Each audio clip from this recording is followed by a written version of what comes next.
সুপ্রিয় বন্ধুরা, সবাইকে শুভ সকাল, সবাইকে গুড মর্নিং। দেখছেন এই মুহূর্তের আবহাওয়ার গুরুত্বপূর্ণ খবর। আজ 21শে মে মঙ্গলবার।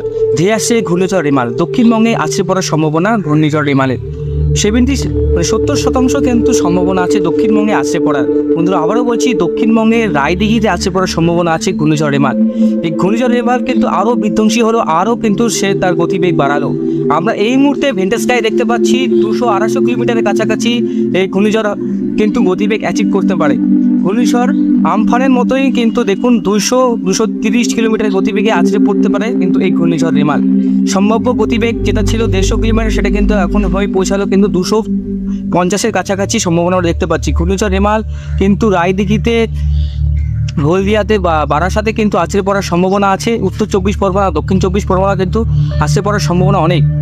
এদিকে বাংলাদেশেও যে আছড়ে পড়ার বা ল্যান্ডফল করার সম্ভাবনা উড়িয়ে দেওয়া যাচ্ছে না একবারেও, কিন্তু মিনিমাম 30% থেকে 20% কিন্তু সম্ভাবনা আছে বাংলাদেশেও আছড়ে পড়ার।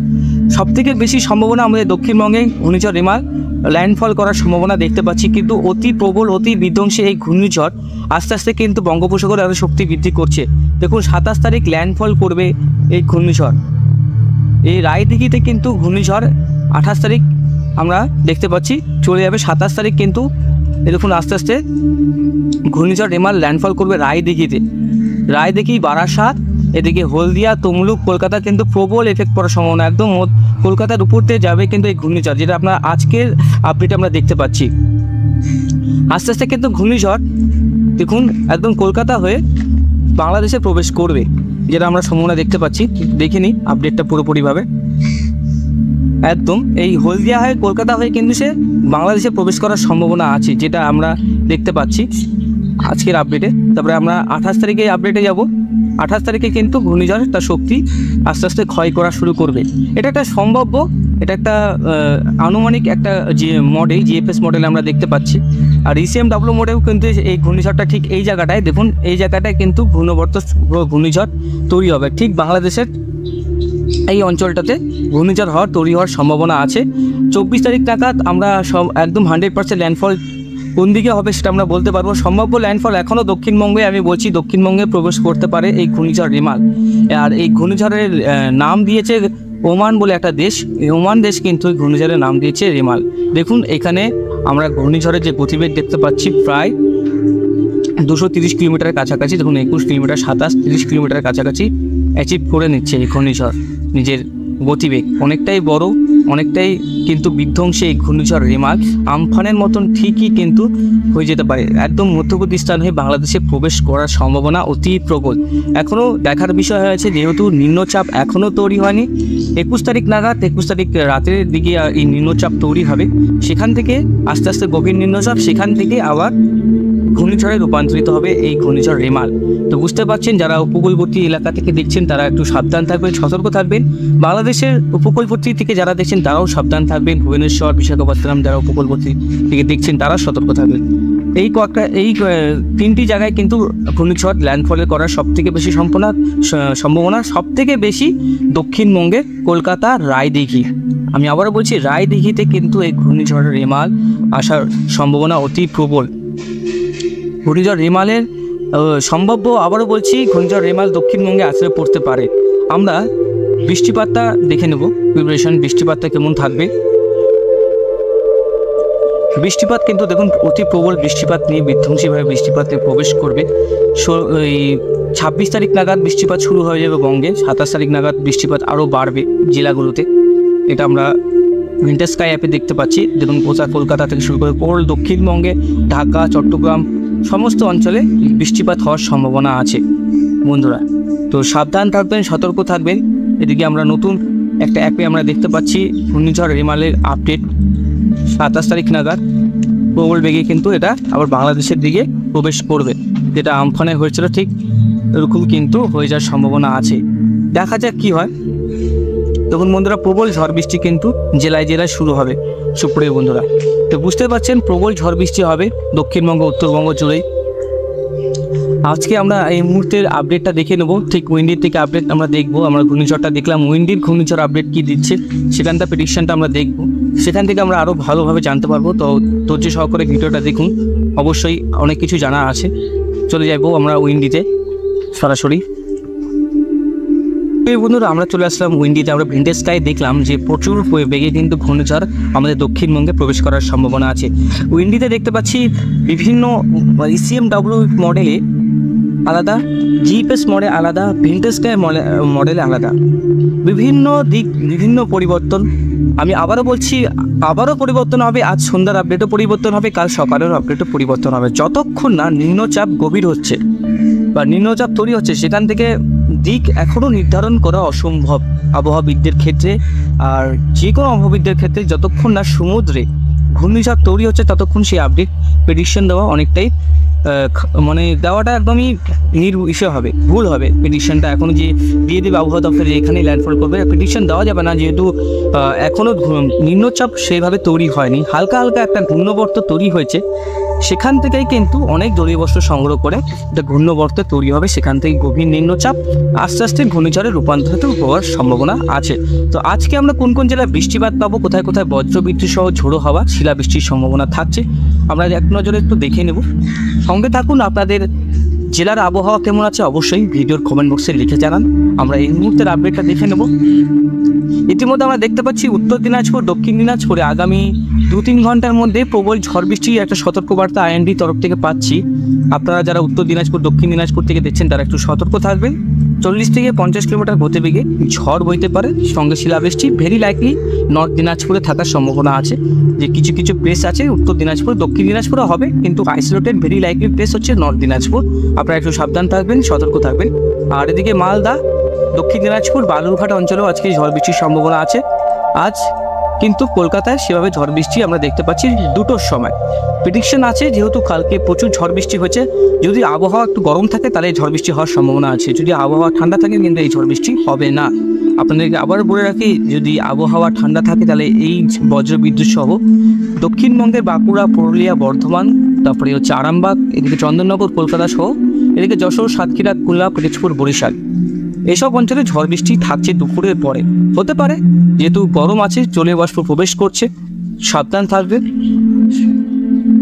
আর বজ্রবিদ্যুৎ সহ বৃষ্টি যেহেতু হবে, প্রচুর বাজ পড়ার সম্ভাবনা আছে। যেহেতু কংক্রিটের কোনো নিচে স্থানে থাকার চেষ্টা করবেন, কোনো খালি জায়গায় বা গাছের তলায় কখনোই থাকবেন না, এটা সবসময় আবহাওয়া দপ্তরের তরফ থেকে বলা হয়। আর আপনারা একটু সতর্ক থাকবেন, তাহলে কিন্তু ভালো থাকবেন, নিরাপদ থাকবেন, প্রাণটা রক্ষা পাবে। বজ্রঘাতে প্রচুর পরিমাণের মানুষের মৃত্যু হচ্ছে, এই কয়েকদিনে অনেক প্রাণহানি হয়েছে। আপনারা জানেনই, নিউজ চ্যানেলে দেখছেন, অনেক ইউটিউবে চ্যানেলগুলো আছে প্রেডিকশন দিচ্ছে এভাবে। এদিকে আমরা দেখতে পাচ্ছি 23-24 তারিখ বঙ্গে কিন্তু সব জলীয় বাষ্প ঘূর্ণবর্ত টেনে নেবে, বুঝতে পারছেন। 24 তারিখ 25 তারিখ কিন্তু একটু বৃষ্টিপাত কম হবে বঙ্গে, 2 দিন একটু গরম থাকবে, কিন্তু 25 তারিখের পর থেকে আবারও ঝড় বৃষ্টি হবে। এই ঘূর্ণিঝড়ের প্রভাবে প্রচুর বৃষ্টিপাত হওয়ার সম্ভাবনা আছে উত্তরবঙ্গ থেকে দক্ষিণবঙ্গ, বাংলাদেশের উত্তরবঙ্গ থেকে দক্ষিণবঙ্গ, আমাদের পশ্চিমবঙ্গের উত্তর থেকে দক্ষিণবঙ্গ। দেখুন ঘূর্ণিঝড় যে আমরা দিক বা এখন যেটা দেখাচ্ছি সেটা কিন্তু এখনও সঠিক নয়। আমি আবারও বলছি, এটা কিন্তু একটা প্রেডিকশন, এটা একটা মডেল। কালকে আমরা আপডেটে দক্ষিণবঙ্গ দেখছি, আজকে কিন্তু দক্ষিণবঙ্গ বাংলাদেশ মিলিয়ে দেখছি, এটা কিন্তু হওয়ার সম্ভাবনা আছে। এই ঘূর্ণিঝড় জিএফএস মডেলেও আমরা দেখতে পাচ্ছি, কিছু মডেলও আমরা দেখাবো আপনাদেরকে। দেখুন এই ঘূর্ণিঝড় কিন্তু মায়ানমারও হয়ে মানে আছড়ে পড়ার সম্ভাবনা আমরা অতি প্রবল দেখতে পাচ্ছি। আমরা যদি জিএফএস মডেলে যাই তাহলে আপনারা দেখতে পারবেন। দেখুন জিএফএস মডেল আমরা যদি যাই, দেখুন এই ঘূর্ণিঝড়, আমরা গাস্টিংয়ে যাব প্রথমে, নাহলে আপনারা জিএফএস মডেল দেখতে পারবো না। দেখুন এই ঘূর্ণিঝড় 26 তারিখ নাগাদ কিন্তু দেখুন আছড়ে পড়ার সম্ভাবনা আছে। এই যে এই জায়গাটা মায়ানমারের, বাংলাদেশের ঠিক একদম চট্টগ্রামের কাছাকাছি ঘূর্ণিঝড়টা তৈরি হচ্ছে। ঠিক এইখানটায় সব অ্যাপেই কিন্তু দেখাচ্ছে ঘূর্ণিঝড় এখানে তৈরি হচ্ছে, ঠিক এদিকে বেগছে। এখন বেগে কোন দিকটায় দিক নির্ধারণ করবে সেটা কিন্তু পরবর্তী সময়, সেটা কিন্তু তার গতি আর তার শক্তি অর্জনের উপরে নির্ভর করে। সমুদ্রে যতক্ষণ থাকবে ঘূর্ণিঝড়, সে তার গতি বাড়াতেই থাকবে। আজকে আমরা জিএফএস মডেলে ভিন্টেজ স্কাই 200 কিলোমিটার উপরে দেখতে পাচ্ছি, কিন্তু এখানে কিন্তু অনেকটাই কম গতিবেগ দেখতে পাচ্ছি। কীভাবে যাব? উইন্ডগাস্টে যাব। উইন্ডগাস্টে গেলে আমরা বুঝতে পারবো। দেখুন এই দেখুন 23 তারিখ নাগাদ ঘূর্ণিঝড়টা ঠিক এই জায়গাটা অবস্থান করবে, একদম এই জায়গাটা। আস্তে আস্তে ঘূর্ণিঝড়টা মধ্যবর্তী স্থানে থেকে 24 তারিখ আস্তে আস্তে এগোবে একদম আন্দামান নিকোবর দ্বীপপুঞ্জ ঠিক একদম উপর দিকে, সেটা কিন্তু আন্দামান নিকোবর দ্বীপপুঞ্জেও হেভি রেনফল হওয়ার সম্ভাবনা আমরা দেখতে পাচ্ছি। এদিকে মায়ানমারও জিএফএস মডেলে দেখতে পাচ্ছি এখানে ঘূর্ণিঝড় হওয়ার সম্ভাবনা আছে। তো প্রতিটি মডেলে আলাদা আলাদা আপডেট পাবেন, সকালের আপডেট বিকেলের আপডেট থেকে পরিবর্তন হবে। আমরা প্রধানত 3টা আপডেট পাই, সকালে, দুপুরে আর রাত্রে। অবশ্যই সবাই সকালে আর বিকালের আপডেটটাই দেয়, রাতে আপডেট দেওয়া থাকে না কোনো অ্যাপে। জিএফএস মডেল আলাদা আপডেট থাকে, ECMWF আলাদা আপডেট থাকে। সবসময় জানবেন জিএফএস মডেলের থেকে ECMWF মডেল আরও ভালো কাজ করে, আরও ভালো প্রেডিকশন আমাদেরকে দিতে পারে।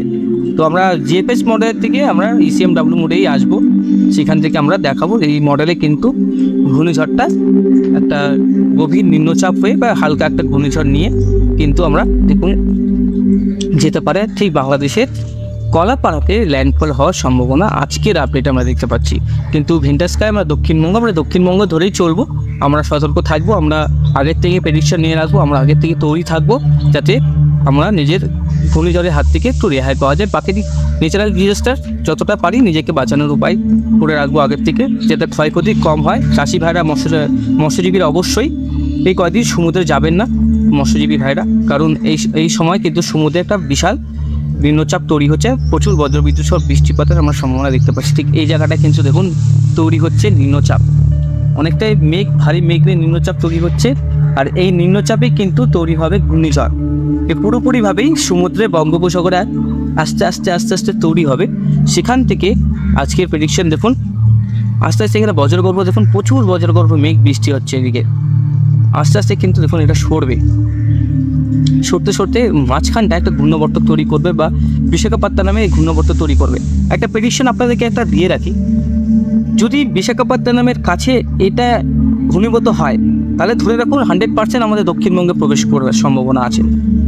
এইভাবেই অ্যান্টি ক্লকওয়াইজ ঘূর্ণিঝড়ের হয়, সবসময় অ্যান্টি ক্লকওয়াইজ ঘুরে ঘূর্ণিঝড়। এই যে এখানটা যদি ঘনীভূত হয়ে থাকে বা আস্তে আস্তে যদি এই ঘূর্ণিঝড় এখানেই ঘনীভূত হয়ে এদিকে বেঁকে যায়, তাহলে কিন্তু আমাদের দক্ষিণবঙ্গে আসার সম্ভাবনা আছে। আর যদি ঘূর্ণিঝড় মনে করুন এই আন্দামান নিকোবরের দ্বীপপুঞ্জের কাছাকাছি আসার সম্ভাবনা থাকে, তা কিন্তু বাংলাদেশ বা মায়ানমার বা আমাদের দক্ষিণবঙ্গের কিছু % হওয়ার সম্ভাবনা আছে। তো বুঝতে পারছেন অনেকটাই চান্সেস আছে আমাদের দক্ষিণবঙ্গ বৃষ্টিপাত। আগামী আমরা উত্তর দিনাজপুর, মালদা, রংপুর, কলাই এদিকে কিছু জায়গা আমরা বৃষ্টিপাত দেখতে পাচ্ছি, 30 মিলিমিটার, 40 মিলিমিটার, 50 মিলিমিটার, কোথাও 200 মিলিমিটার কাছাকাছি। আগামী 5 দিনের বৃষ্টিপাতটা কিন্তু একই রকম থাকার সময় 10 দিনে কিন্তু ঘূর্ণিঝড় প্রবেশ করে যাবে, এর প্রেডিকশনটা আলাদা হয়ে যাবে। বুঝতে পারছেন দেখুন ঘূর্ণিঝড় কিন্তু এদিকে 400 মিলিমিটার, এদিকে কিন্তু 100 মিলিমিটার কাছাকাছি। দেখুন এটা বৃষ্টিপাতটা এখন এরকম দেখাচ্ছে, কালকে কিন্তু আমাদের উত্তরবঙ্গে দেখাচ্ছিল, আজকে কলকাতাতেও বেশি বৃষ্টি দেখাচ্ছে, দেখবো রাজশাহীতে বেশি বৃষ্টি, দেখুন এদিকে 500 মিলিমিটারের কাছাকাছি বৃষ্টি আছে সিলেটে। বন্যার পরিস্থিতি যেদিকে প্রবেশ করবে, যেদিকে ল্যান্ডফল করবে সেখানে কিন্তু বন্যার পরিস্থিতি তৈরি হবে। একদিনে 500 মিলিমিটার 600 মিলিমিটার বৃষ্টি কিন্তু কম হয়। বুঝতে পারছেন আবহাওয়া পরিবর্তনশীল, যে কোনো সময় পরিবর্তন হতে পারে। আজকে সন্ধ্যার আপডেটে আবার আলাদা পাবেন, ঘূর্ণিঝড় সম্ভাব্য দক্ষিণবঙ্গে ল্যান্ডফল করার সম্ভাবনা আছে। আজকের আপডেটে আমরা দেখবো আজকে পরিস্থিতি কেমন থাকবে, কোথায় কোথায় গরম থাকার সম্ভাবনা আছে, কোথায় কোথায় বৃষ্টিপাত হতে পারে। এক্সট্রিম ফরকাস্টে যাবো, এদিকে ওয়েদার ওয়ার্নিং উত্তর দিনাজপুর, দক্ষিণ দিনাজপুর, মালদার কাছাকাছি বৃষ্টিপাত হওয়ার সম্ভাবনা আছে কিছু অংশে। দেওঘর এদিকে ভারতনগরের কাছাকাছি বৃষ্টিপাত আছে, একটা অ্যালার্ট আমরা দেখতে পাচ্ছি আমাদের আইএনডির তরফ থেকে। এদিকে আমরা যাবো হচ্ছে এক্সট্রিম ফরকাস্ট, গরম কোথায় কোথায় থাকবে। আজকে কিন্তু দক্ষিণবঙ্গে আমরা দেখতে পাচ্ছি এদিকে মালদার কাছাকাছি একটা ঝড় বৃষ্টির সম্ভাবনা আছে। আজ 21 তারিখ মালদার কাছাকাছি ঝড় বৃষ্টি হবে। সেরকম আবহাওয়া মোটামুটি একটা গরম আছে, হিউমিডিটি থাকবে, গুমোট ভাব থাকবে। এদিকে 22-23 তারিখে গরমটা বাড়বে। দেখুন এদিকে গুয়াহাটি, তেজপুর, উত্তরবঙ্গে প্রবল গরম থাকবে এবং এই গরমটা কিন্তু প্রচণ্ডভাবে এইভাবে থাকছে। কিন্তু গরমটা কাজে লাগে কিন্তু ঘূর্ণিঝড় ওদিকে যাওয়ার সম্ভাবনা আছে। উত্তরবঙ্গে ঘূর্ণিঝড়ের এফেক্টটা বেশি পড়তে পারে। দেখুন এদিকে প্রচণ্ড গরম কিন্তু পড়ে যাচ্ছে আস্তে আস্তে। তো বন্ধুরা আজকের মতন এখানেই সব কিছু আপনার থেকে প্রেডিকশন দিলাম।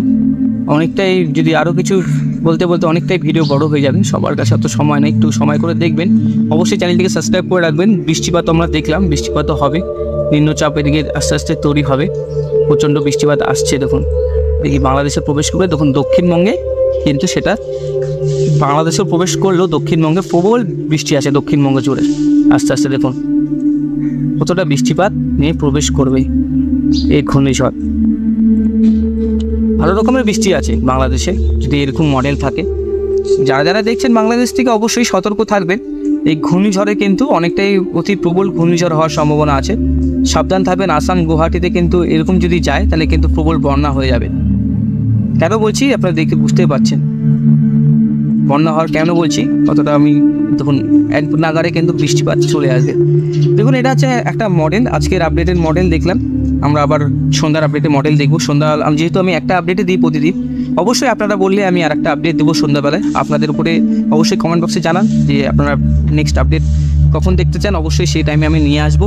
আপনারা দেখতে থাকুন, প্রতিনিয়ত আপডেটগুলো দেখবেন, সময় করে দেখবেন, আর একটু চ্যানেলটিকে সাবস্ক্রাইব করে রাখবেন। অবশ্যই আজকের মতন সমাপ্ত করছি। সবাই ভালো থাকবেন, সুস্থ থাকবেন। ঘূর্ণিঝড়ের আছড়ে পড়তে পারে, সবাই সাবধান থাকবেন। কৃষক ভাইরা দেখুন বন্যার পরিস্থিতি তৈরি হতে পারে, যারা যদি ফসল কাটার থাকে অবশ্যই কেটে নেবে। যেহেতু ঘূর্ণিঝড় যেদিকে ল্যান্ডফল করুক না কেন, বৃষ্টিপাত প্রবলভাবেই হবে আমাদের পশ্চিমবঙ্গে। এর আফটার এফেক্ট পড়বে যদি বাংলাদেশেও প্রবেশ করে, সেটা কিন্তু আমাদের পশ্চিমবঙ্গের মাঝখান দিয়ে কিন্তু যাওয়ার সম্ভাবনা আছে। যেহেতু ঘূর্ণিঝড়ে 500 থেকে 600 কিলোমিটার জুড়ে হচ্ছে ঘূর্ণিঝড়, তাহলে বুঝতে পারছেন গোটা বাংলাদেশ পশ্চিমবঙ্গ জুড়ে এই এফেক্ট থাকবে। আর দক্ষিণবঙ্গে প্রবেশ করলে তো অবশ্যই জানেনই, তো দক্ষিণবঙ্গে প্রবেশ করার 70% এখনও বলছি প্রবেশ করতে পারে আমাদের দক্ষিণবঙ্গে।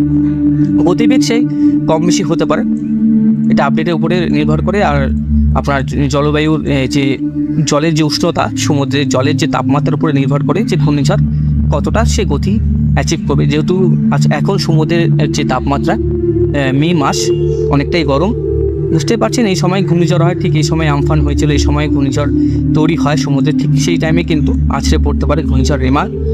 আবারও বলছি দক্ষিণবঙ্গে আছড়ে পড়ার সম্ভাবনা আছে। আজকের মতন এখানে সমাপ্ত করছি।